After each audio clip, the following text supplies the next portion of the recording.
Когда я думала об этом пространстве, я поняла, что наиболее подходящий угол вот этот. А беседка раскроется веером от забора до забора.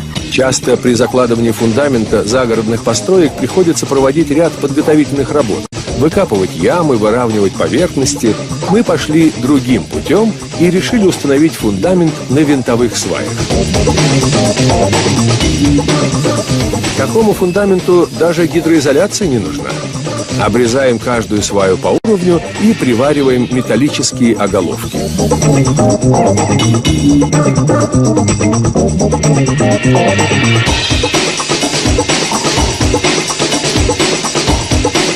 Функцию нижней обвязки в данном случае выполняет деревянный ростверк, который фиксируется с помощью специальных шпилек. Теперь устанавливаем вертикальные стойки. Они должны быть основательными, ведь будут держать всю конструкцию. Набиваем лаги для пола. Ну вот, скелет нашей будущей постройки готов. Теперь здесь раскрылась веером чудесная беседка со столом и даже гамаком. Малосимпатичный металлический забор спрятался за красивыми деревянными шпалерами из лиственницы.